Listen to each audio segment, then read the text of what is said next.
이번 시간에는 이제 결산 수정 분계에 대해서 공부해 보도록 하겠습니다. 결산 파트, 솔직히 말하면은 이제 회계 1급 그리고 세무 하시는 분들도 어려워하는 파트입니다. 바꿔 말하면 회계 2급은 정말 더 어려운 파트겠죠. 그죠? 그래서 솔직히 이 파트를 어떻게 수업을 할까라고 생각을 좀 많이 했습니다. 근데 이 파트는 그냥 정석적으로 알려드리기보다는 일단 점수 확보를 위한 수업으로 진행을 하도록 하겠습니다. 그래서 100% 정답을 맞출 수 있는 그런 공식이 아닌 그냥 최대한 쉽고 빠르게 문제를 풀 수 있는 그런 방식으로 설명을 해드리도록 하겠습니다. 공식이 적용 안 되는 문제들도 분명히 있습니다. 8대 2 정도의 확률로 적용이 안 돼요. 근데 나머지 2를 위해서 이걸 공부하자니 시간이 너무 오래 걸려요. 그렇기 때문에 2주 합격반에서는 그냥 빠르게 공식으로 설명해 드리겠습니다. 나머지 이제 좀 더 확실하게 내가 결산을 좀 더 제대로 풀고 싶다 라고 하시는 분들은 회계 1급 결산에다가 처음부터 끝까지 올려놓도록 하겠습니다. 어차피 이 공식은 회계 2급에서밖에 사용할 수 없습니다. 회계 1급은 그렇게 쉽게 문제를 내지 않으니까요. 그렇게 알고 이제 회계 2급은 그냥 간단한 공식 정도로 외워주는 강의로 생각하시면 되겠습니다. 그래서 딱 두 강의로 나뉘어 놨습니다. 일단 결산 수정 분계를 설명하기 전에 간단한 것부터 설명을 해드리도록 하죠. 일단 재무상태표라는 게 있고 손익계산서라는 게 있습니다. 재무상태표, 이게 뭐냐면요, 일정 시점에 재무상태를 나타낸 표, 이거를 재무상태표라고 합니다. 그럼 손익계산서는 뭐냐? 일정 기간의 경영성과를 나타낸 표라고 합니다. 재무상태표에는요, 자산과 부채와 자본이 나타나고요, 손익계산서에는 비용과 수익이 나타나게 됩니다. 근데 여기서 중요한 거는 일정 시점 그리고 일정 기간입니다. 이게 좀 중요한 키포인트예요. 파란색으로 하니까 좀 잘 안 보일 것 같네요. 자, 일정 시점이라는 거, 한날 한날을 얘기하죠. 즉 1월 1일 또는 12월 31일, 또는입니다. 또는 이어진 게 아니에요. 그럼 일정 기간은 뭐죠? 그렇죠. 이어진 기간을 말하는 거예요. 1월 1일부터 12월 31일. 그럼 여기서 발생하는 문제점이 뭐냐면은 손익계산서라는 거는 이제 기간을 나타내기 때문에 몇 가지의 문제점이 발생합니다. 근데 이걸 말로 그냥 하면은 좀 헷갈리니까 일단 문제를 좀, 예시 문제를 말해 드릴게요. 2018년 7월 1일에 1년치 보험료를 냈다 라고 한번 해볼게요. 1년치 보험료. 1년치라는 거는 내가 지금 2018년 7월 1일에 냈으니까 2019년 6월 30일까지 쓸 수 있는 거겠죠. 그렇죠.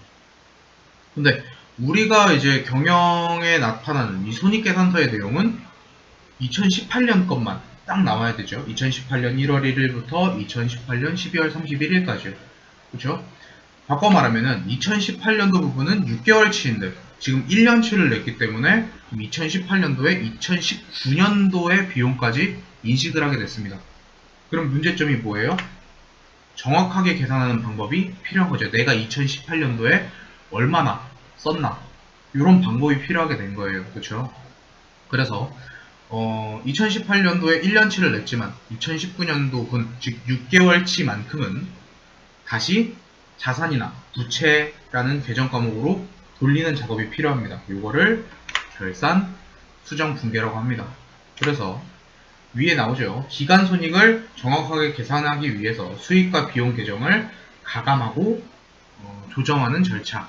가감이라는 건 이제 더하고 뺀다는 거예요. 가감하고 조정하는 절차. 이거를 결산 수정 분계라고 합니다. 근데 무슨 소린지 잘 모르겠죠. 그렇죠?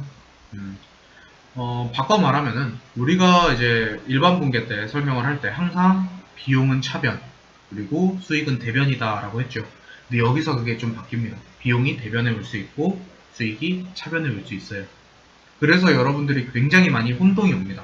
지금까지 배운 게 이렇게 하라고 했는데 왜 갑자기 여기에서 바꿔요? 라고 해요. 그래서 그냥 간단하게 공식으로 좀 정리를 했습니다.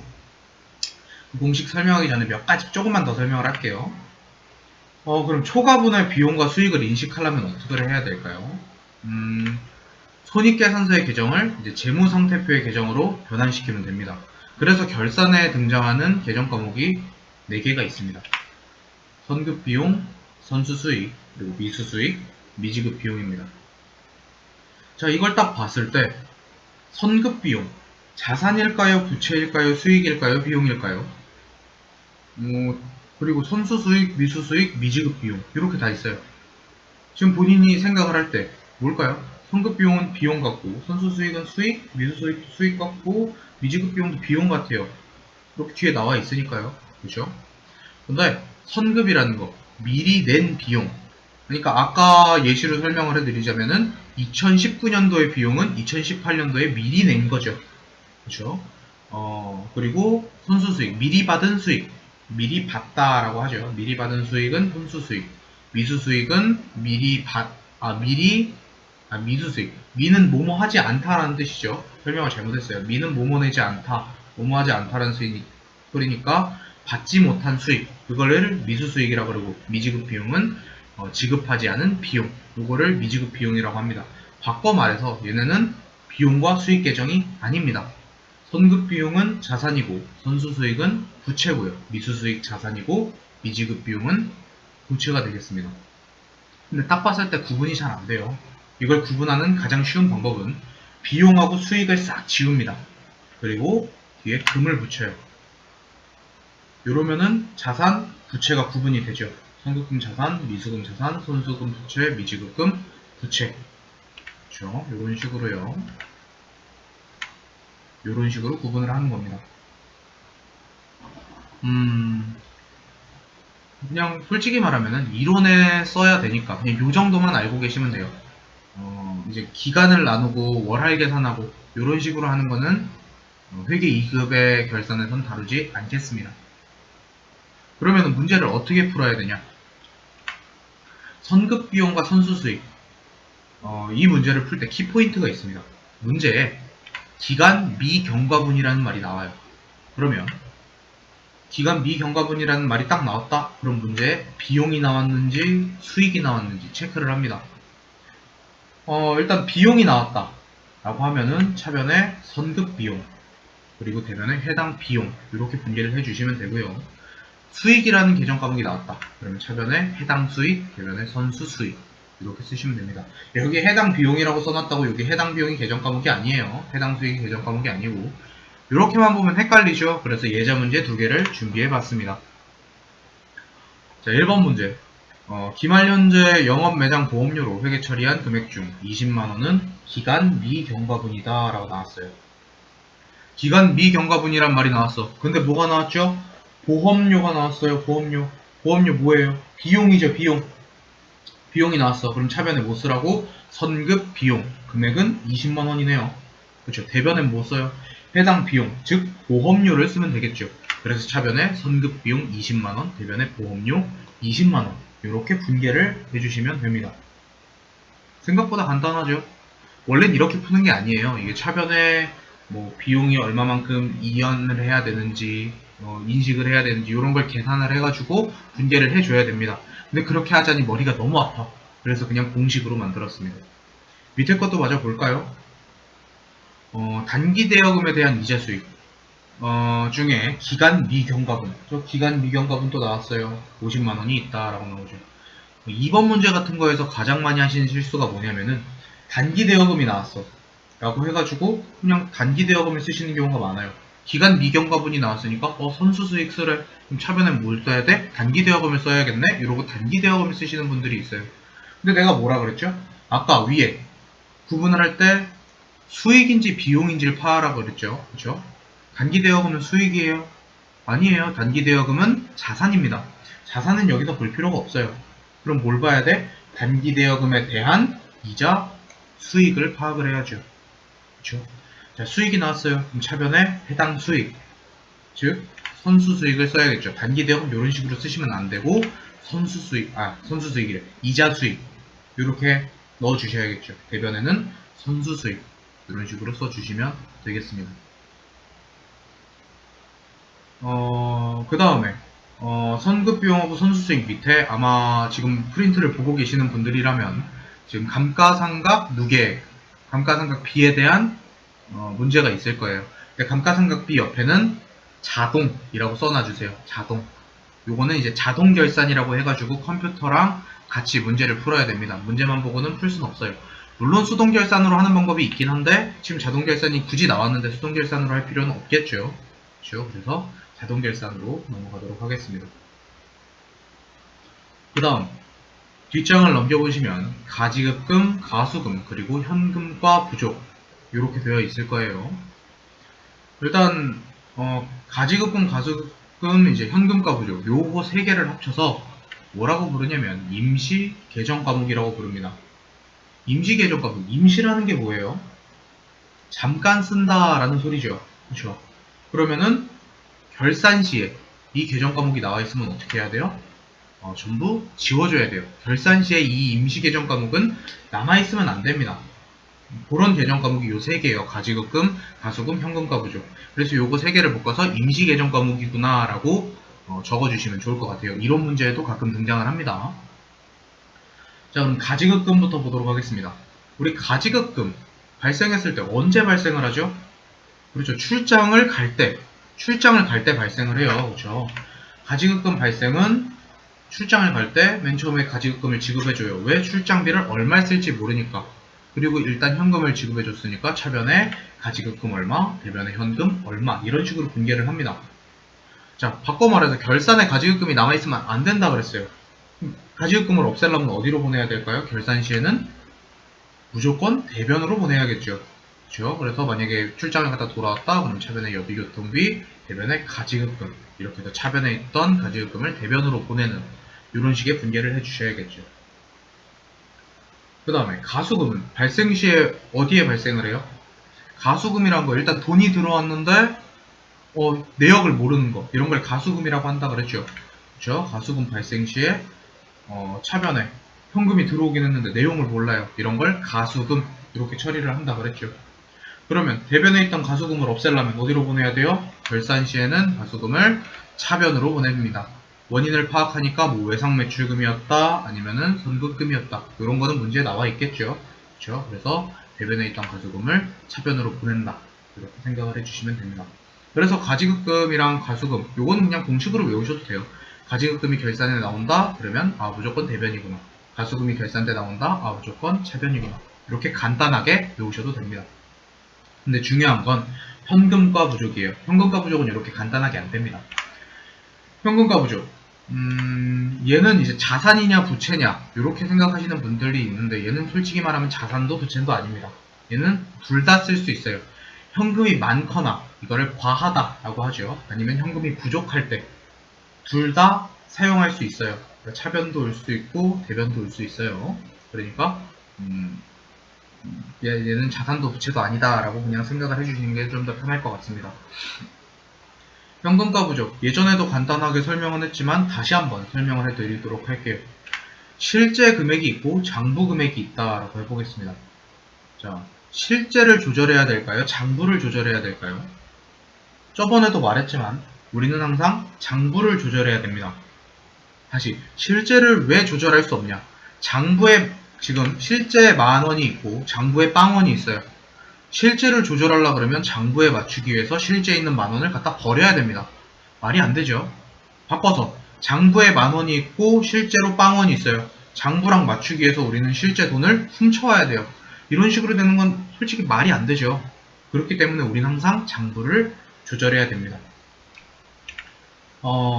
그러면은 일반 분계, 이거를 일반 분계로 바꿔보면은 실제를 조절할 수 없으니까 장부의 금액을 늘려야겠죠. 그러면은 차변에 현금 만원, 대변에 현금과 부족 만원. 이게 우리 전 시간에 일반 분계 때 현금과 부족이 나왔으면은 이런 식으로 처리를 했겠죠. 근데 결산 때 이 현금과 부족을 처리할 때 우리 아까 가수금, 가지급금, 현금과 부족 전부 다 임시 계정 과목이라고 그랬죠. 바꿔 말해서 결산 때 전부 다 없애줘야 됩니다. 결산 때까지 이 내역을 확인하지 못했어요. 그럼 어떻게 해야 돼? 대변에 있던 현금과 부족을 차변으로 보내줍니다. 그리고 쓰는 계정 과목 잡이익 써서 분계를 마무리해 주시면 됩니다. 이렇게 현금과 부족 써가지고 마무리해 주시면 돼요. 근데 이 현금과 부족은 솔직히 말하면 회계 1급 세무 2급까지 엄청나게 많이 틀리는 항목이에요. 왜? 결산 때 현금과 부족을 안 쓰는 경우도 있어요. 무슨 소리인지 모르겠죠. 이렇게 말만 들어서는. 자, 요거를 지금 완벽하게 짚고 넘어가 드릴게요. 요 두 가지의 문제가 있습니다. 하나는 현금과 부족으로 분개를 해야 되고요. 하나는 현금과 부족으로 분개를 하지 않습니다. 어떤 걸까요? 2번 문제는요. 현금과 부족으로 분개를 해야 돼요. 근데 3번 문제는 현금과 부족으로 분개를 하지 않습니다. 왜 그런지 지금부터 하나하나 해드릴게요. 현금과 부족을 일단 가장 안 틀리는 제일 좋은 방법은 분개를 2번 하는 거예요. 어떻게? 일반 분개 1번, 결산 분개 1번 이렇게 분개를 하는 거예요. 일단 일반 분개를 한번 보여드릴게요. 장부상 현금이 실제 현금보다 적대요. 장부가 실제보다 적어? 그럼 장부를 어떻게 해야 돼? 늘려야 돼요. 그렇죠? 그러면 차변의 현금 25,000원, 대변의 현금과 부족 25,000원 이런 식으로 분개를 하겠죠. 그럼 결산 때는 어떻게 해야 돼요? 대변에 있는 현금과 부족을 차변으로 내려서 현금과 부족을 전부 다 지워주고 그리고 대변에 자비익 이런 식으로 분개를 해주면 되겠죠. 이게 왜 이렇게 나온 거야? 결산일 현재 현금과 부족으로 처리되어 있는 여기가 키포인트입니다. 처리가 이미 되어 있대요. 이게 뭐야? 일반 분개 때 이런 식으로 처리를 했다는 소리죠. 그렇죠? 근데 3번 문제는 딱 보니까 현금과 부족으로 처리했다는 소리가 있습니까? 없습니까? 없어요. 그렇죠? 이러면 뭐야? 일반 분개가 없는 거예요. 이 분개가 없는 상태에서 만약에 결산 분개 때 현금과 부족을 써버리면 이런 식으로 써버리면은 대변에 현금과 부족이 없었으니까 상쇄가 되질 않아요. 없어지질 않는단 말이야. 그냥 차변에 현금과 부족이 증가하는 분개가 됩니다. 우리가 아까 맨 처음에 설명을 할 때 얘는 임시계정 과목이기 때문에 전부 다 사라져야 된다 그랬는데 오히려 늘어나는 분개가 됐죠. 그렇죠?